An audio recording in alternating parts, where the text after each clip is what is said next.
નમસ્કાર, આપ જોઈ રહ્યા છો સ્પાર્ક ટુડે ન્યૂઝ।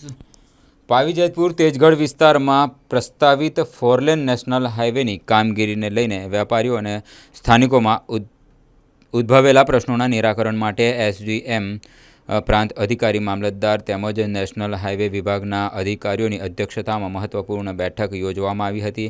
બેઠક દરમિયાન પાવીજેતપુર તેમજ તેજગઢના વેપારીઓએ હાઈવેના સર્વે અને પ્રસ્તાવિત કામગીરી અંગે પોતાની ચિંતાઓ તથા પ્રશ્નો અધિકારીઓ સમક્ષ રજૂ કર્યા હતા। વેપારીઓએ શક્ય તેટલું ઓછું નુકસાન થાય તેમજ વેપાર ધંધા અને મિલકતોને અસર ન થાય તે માટે યોગ્ય આયોજન કરવાની માંગ કરી હતી। વેપારીઓની રજૂઆતના ધીરજપૂર્વક સાંભળ્યા બાદ અધિકારીઓએ જણાવ્યું હતું કે હાલ ફોરલેન હાઈવે માટે સર્વેની કામગીરી ચાલી રહી છે। આ તબક્કે અંતિમ નિર્ણય લેવામાં આવ્યો નથી અને સર્વે દરમિયાન સ્થાનિકોની સમસ્યાઓ તથા હિતોને ધ્યાનમાં રાખવામાં આવશે। કોઈપણ વ્યક્તિને બિનજરૂરી નુકસાન ન થાય તે મુજબ આયોજન કરવામાં આવશે અને લોકોના યોગ્ય સૂચનોને પણ ધ્યાનમાં લેવામાં આવશે। અધિકારીઓના આ આશ્વાસન બાદ વેપારીઓએ પણ સહકાર આપવાની તૈયારી દર્શાવી હતી। બેઠક દરમિયાન ઉપસ્થિત લોકોએ વિકાસ કાર્યોની સાથે સ્થાનિકોના હિતોનું પણ રક્ષણ થાય તેવી અપેક્ષા વ્યક્ત કરી હતી।